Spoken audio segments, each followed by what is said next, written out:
Hello and welcome to Groove, Sing, and All the Things. I'm your host, Amy Hailstone. Today on the podcast, I have a question for you. Are you an aspiring singer, but you hate the sound of your voice recorded? Let's talk about it. If we haven't met yet, my name's Amy Hailstone. I'm a guitar teacher and a vocal performance coach.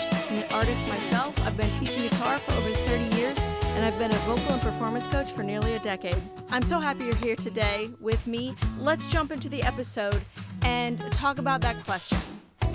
So are you a singer, but you just cringe at the sound of your recorded voice? Well, you're not alone in that. I mean, many singers go through that. So we've all heard about actors or actresses that just cringe when they see themselves on camera, or they don't watch the dailies, or they don't watch their movies or their projects they've been in. Well, I'm sure singers can relate to that, especially newer singers. After all, we don't hear our voice exactly the way others do. We are experiencing the sound completely different than those outside of us, and we are hearing it back to us from an outside source. So, what's a singer to do? What do you do? Well, here's what you do. You toughen up, Buttercup, because you got to be thankful for every note that you sing. And just get used to it. We're so used to hearing like slick vocals coming in, off of streaming services or whatever it is, the fully recorded projects that we're listening to. Those are slick. Those have all the auto-tune and reverb and really great delays just to make things sound big and lush. It's a different experience than just hearing a singer live. But what you don't want to do is go into your first project and be in the recording studio and be like, oh, I hate my voice. Because that kind of, honestly, it just screams amateur. So just go in, already act like you are experienced with the sound of your voice. This isn't your first rodeo. It might be your first rodeo, but obviously you've heard your voice recorded back, whether it's you're just practicing into your phone or you see a video, somebody recorded you and you performed or something. Just be okay with it. Learn to love it, because as someone who has spent time at the Vanderbilt Voice Center and witnessed other people with very serious vocal ailments and really struggling to communicate, I'm very thankful every day that my voice is strong and healthy and that I can use it in the way that I want to. Don't compare your natural voice against a fully produced track. Also, these singers that we're listening to on those slick recordings, they had to go through this process as well. You have to learn your confidence along the way, so just start now. Singers think they need to be perfect from the start. Again, not many crafts do people just like, oh, yeah, I'm supposed to just know how to do that. No, you're not. Singing is a learned skill, and so is being okay with the way your voice sounds and actually learning to love the way your voice sounds. Yes, you will go through a growing process of accepting the way you sound outside of your own head, but that's what we all do. Everyone that has ever learned a skill has to go through a growing process and acceptance. We have to put ourselves out there into the world without assurance of how we'll be received.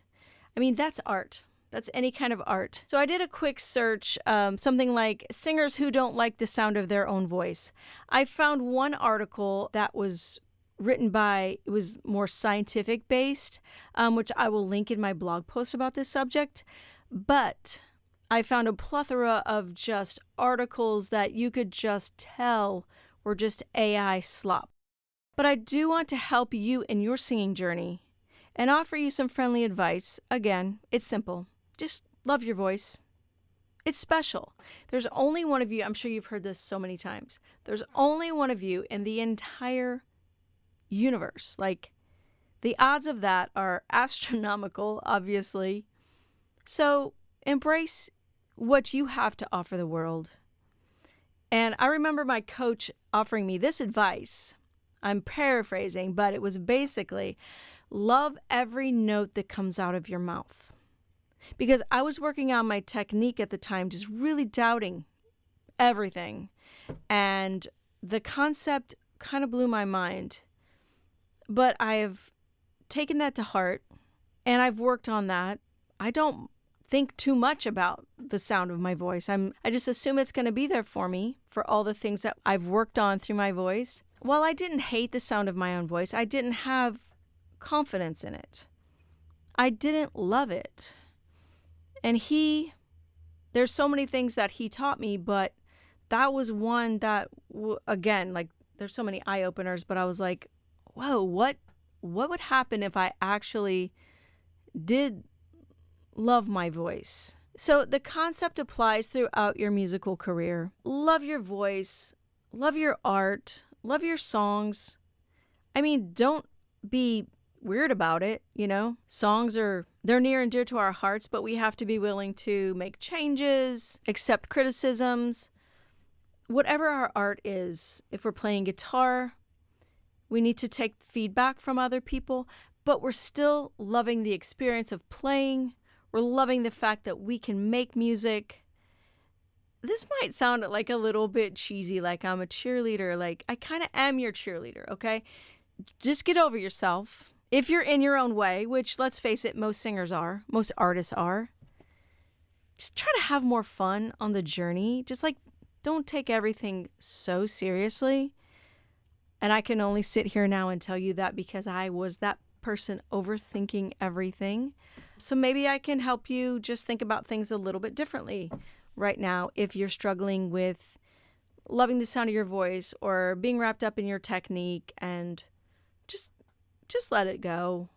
Just try to have fun every time you sing. Be thankful that you can communicate, that you can learn new things every day. And if you're a new singer or even an intermediate singer, everybody needs to learn certain coordinations and exercises. And I have a video for the singers out there. Just go to amyhailstone.com/3secrets and you'll get access to the video 3 secrets and exercises, how to find more freedom and less tension in your singing. If you're a new guitar player setting out on your playing journey, I've got a video for you that could probably be really helpful.